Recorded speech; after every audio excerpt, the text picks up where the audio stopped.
Si aujourd'hui vous êtes timide, si aujourd'hui vous êtes mal à l'aise socialement, je voudrais vous donner tout de suite, maintenant, une réalité qui est pas facile à entendre, mais qui, je pense, vous fera quelque part extrêmement du bien et vous fera évoluer. Cette réalité, et je suis moi-même passé par là, c'est que si vous ne faites rien, si vous n'agissez pas, si vous ne prenez pas de nouvelles actions, il ne va rien se passer. Dans 6 mois, 1 an, 5 ans, 10 ans, 20 ans, vous en serez exactement au même point.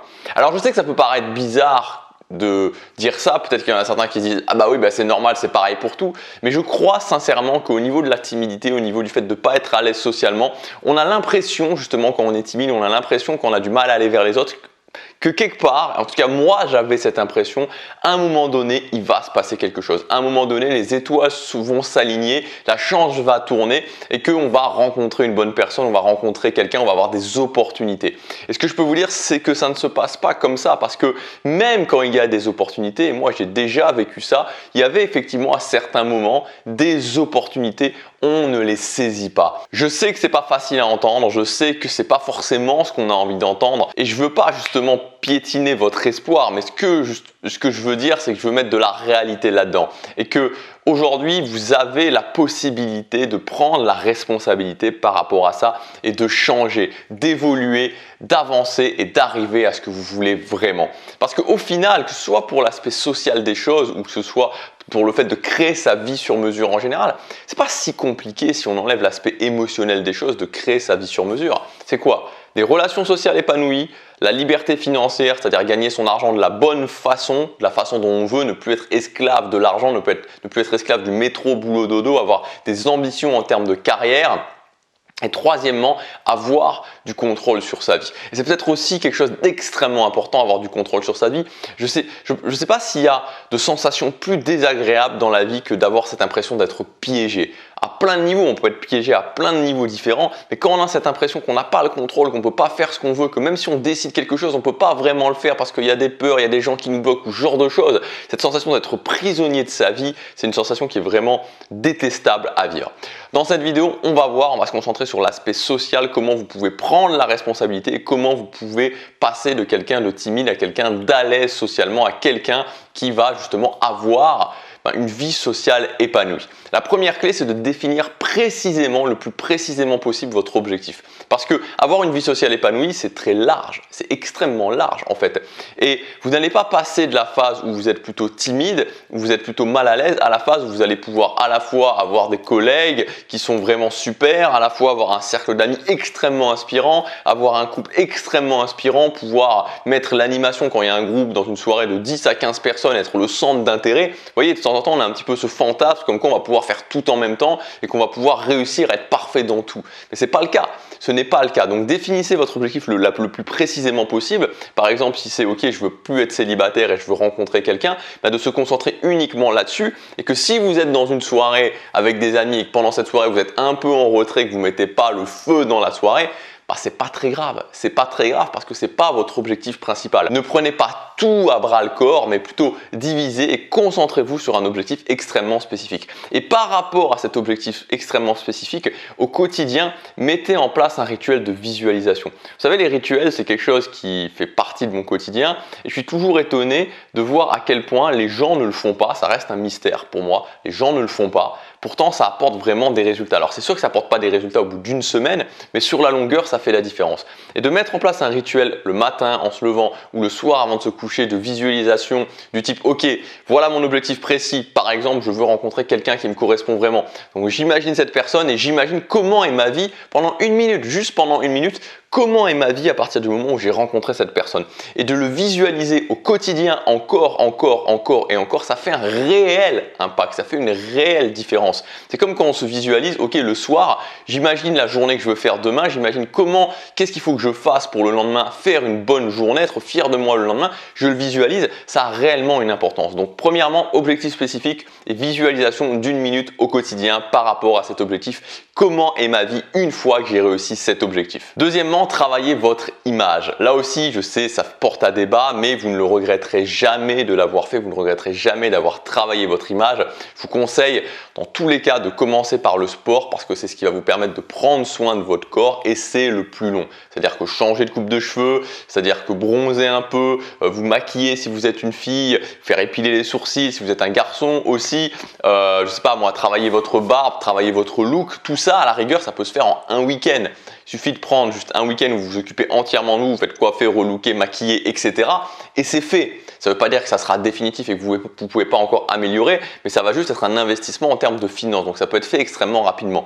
Le plus long, c'est vraiment au niveau du corps parce que ça va vous prendre du temps. Si vous vous y mettez vraiment sérieusement, il faut compter. Alors ça dépend d'où est-ce que vous partez, ça dépend où est-ce que vous voulez arriver, mais en moyenne 1 an, voire 2 ans si vous galérez un petit peu, si vous avez un peu de mal et au départ c'est tout à fait normal.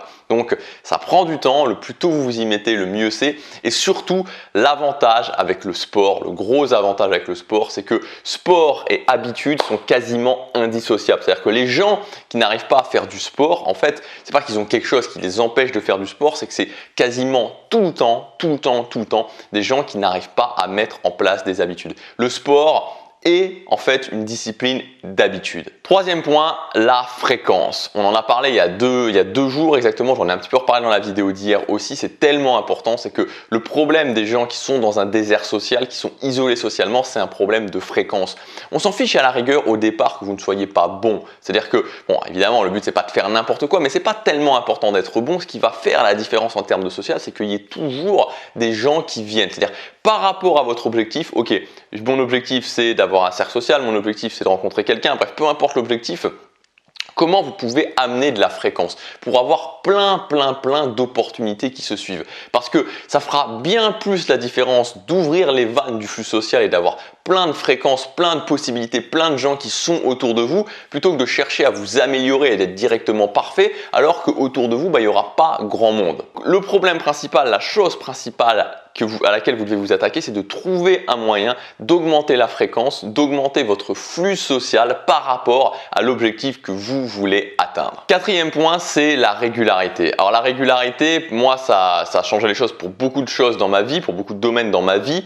Et ce qui est génial en fait avec la régularité, c'est que ça permet d'arrêter de s'orienter sur le résultat. Parce que vous savez, quand on veut atteindre un objectif, forcément on veut un résultat. Et même si on se dit, ok, voilà, le résultat, je sais que c'est pas le résultat qui compte, etc., on veut quand même l'atteindre. Et au quotidien, c'est parfois difficile de continuer dans les moments où on n'a pas de résultat.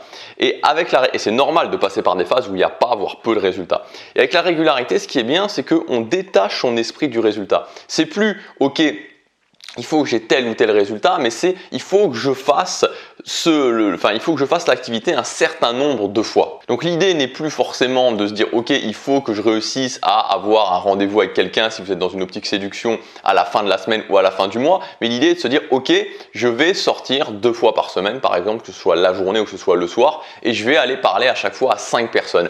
Et si je fais ça, j'ai réussi. Si je fais ça, je peux être content de moi. Si j'ai un résultat supplémentaire, c'est mieux, mais ça fera bien plus la différence d'aller parler 2 fois par semaine à 5 personnes différentes à chaque fois sur la longueur en étant régulier que de se dire il me faut un résultat, il me faut un résultat, il me faut un résultat, puis au bout d'un moment, rapidement, parce que c'est difficile et c'est normal que ce soit difficile au départ, de se démotiver et d'abandonner parce qu'on n'a pas le résultat. Donc en étant régulier, en fixant votre validation, en fixant finalement le fait de vous dire ok, je vais être fier de moi, j'aurai réussi sur une notion de régularité et non pas sur une notion de résultat, vous vous assurez de continuer sur la longueur. Et enfin, le 5e point, c'est d'apprendre tout simplement, particulièrement au niveau social, d'être OK avec le fait d'avoir des échecs, c'est-à-dire se dire ok, je vais avoir des échecs et c'est normal, ça fait partie du processus parce que finalement le processus il ressemble beaucoup plus à échec, échec, échec, échec, échec, échec, échec, échec, échec, réussite, échec, échec, échec, échec, échec, échec, échec, échec, échec, réussite. Vous voyez, c'est-à-dire que en fait c'est indissociable, c'est pas que je peux avoir des réussites comme ça et les sortir, c'est dans mon lot, dans mon lot de choses que je veux atteindre, pour atteindre mon objectif, je prends ce lot où il y a peut-être, 50 échecs pour 2 réussites. Par exemple. Et ça permet vraiment de baisser la pression au niveau de l'échec. Moi, ça m'a vraiment permis de baisser la pression au niveau de l'échec parce que quand j'ai débuté au niveau social, j'étais dans cette optique où je voulais vraiment plaire à tout le monde en fait.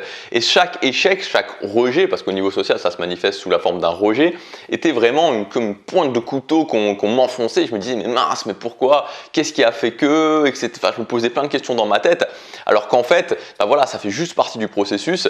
Et particulièrement au niveau social, et j'insiste là-dessus, particulièrement au niveau social, il y a plein de choses qui ne sont pas sous votre contrôle. Si on prend le sport, si on prend la musculation, il y a énormément de choses qui sont sous votre contrôle. C'est-à-dire que vous pouvez bien dormir, c'est sous votre contrôle, vous pouvez bien vous alimenter, même si c'est pas facile, c'est sous votre contrôle, vous pouvez faire des bons entraînements, tout ça c'est sous votre contrôle. Vous voyez, vous avez beaucoup de contrôle finalement. Dans l'aspect social des choses, souvent vous allez aller parler à quelqu'un, c'est même la base, et vous n'avez pas le contrôle en fait, vous ne savez pas comment cette personne peut réagir, c'est-à-dire que cette personne elle peut avoir passé une très mauvaise journée, il peut y avoir des choses qui se sont passées, qu'à ce moment-là elle n'est pas bien et que elle va mal vous accueillir, alors que vous lui auriez parlé 2 jours avant ou 2 jours après, ça se serait très bien passé. Donc voilà, sur l'aspect social, quand on veut travailler son aspect social, on est sur l'humain, donc on est sur l'humain, c'est avant tout des êtres d'émotion, donc des gens qui sont un peu, voilà, il y a des émotions qui viennent, qui descendent, qui viennent, qui repartent, et donc il faut s'attendre à avoir justement à évoluer un petit peu dans le chaos, je veux dire, c'est ça, évoluer un peu dans le chaos et donc avoir beaucoup de rejets et donc beaucoup d'échecs. C'est pas important, voilà, il faut être ok avec ça, il faut savoir que ça fait partie du processus et plus voir vraiment la réussite dans une globalité. Et il y a plein d'échecs et au milieu il y a la réussite, c'est normal, ça ne vient pas de moi, c'est vraiment le processus. Voilà, je vous garantis que si vous mettez ces étapes en place, si vous mettez précisément ces étapes en place, que vous passez à l'action maintenant, vous allez avoir des résultats. Là, je vous ai vraiment donné les 5 étapes qui vont permettre à n'importe qui est dans une situation, dans un désert social, de pouvoir petit à petit avoir une vie sociale épanouie. Alors comme j'en parlais dans la clé numéro 3, la fréquence, c'est quelque chose d'extrêmement important. Cette semaine, j'ai sorti une méthode, c'est-à-dire une mini formation où je vous parle pour moi du meilleur moyen, selon moi, d'augmenter son flux social, d'ouvrir les vannes du flux social et d'ajouter de la fréquence, peu importe votre objectif, c'est d'aller parler à des nouvelles personnes, de devenir à l'aise sur le fait d'aller parler à des nouvelles personnes. Peu importe votre objectif, peu importe que ce soit un objectif en termes de professionnel, même un objectif professionnel pour aller dans des événements et parler à des nouvelles personnes, vous créer des opportunités, soit un objectif en termes de cercle social pur, avoir de nouvelles connaissances, soit un objectif en termes de séduction, vous augmenterez de la façon la plus efficace qui va vous donner le plus de résultats si vous avez cette capacité à aller parler à de nouvelles personnes. Le problème, c'est que ça fait peur, on ne sait pas quoi dire, on a peur des blancs et quand on est timide, c'est difficile. C'est pour ça que j'ai sorti cette méthode qui est donc une méthode vraiment systématique, spécifique, où l'idée c'est de ne plus avoir à réfléchir, c'est-à-dire de débrancher complètement le cerveau et de suivre les 4 étapes de la méthode extrêmement précisément. Et donc au fur et à mesure du temps, vu que vous n'aurez plus à réfléchir, vous allez juste à devoir appliquer et devenir meilleur après chaque interaction. C'est la méthode OPCA, vous avez toutes les informations sur cette méthode en cliquant sur le lien dans la description ou sur la fiche juste ici. Donc le prix de lancement est valable jusque demain. C'est une méthode, donc une mini formation pour les gens qui ont moins de budget, qui ont quand même envie d'investir sur eux. Voilà, testez ça vraiment si vous voulez avoir votre liberté en termes sociaux, si vous voulez, peu importe votre objectif, vous dire ok, je vais être capable d'augmenter la fréquence et je vais être capable d'avoir des résultats, maîtrisez cette méthode. Testez-la vraiment parce que c'est uniquement orienté sur l'action. Dès le départ, on est dans le vif du sujet. Le point principal, c'est vraiment d'éviter de réfléchir, d'éviter de se dire ok, voilà, finalement de bypasser, d'éliminer tous les principaux problèmes qu'on peut se poser quand on est timide ou même en général quand on veut aller parler à de nouvelles personnes. J'ai peur, je ne sais pas quoi dire, les blancs, comment relancer la conversation, comment être intéressant, etc. etc. Tout ça, c'est vraiment automatisé. Voilà, donc si ça vous intéresse, si vous avez envie de sortir du désert social et de prendre en main votre vie sociale, vous avez le lien dans la description. Moi, je vous dis à demain, passez à l'action, chaque jour compte.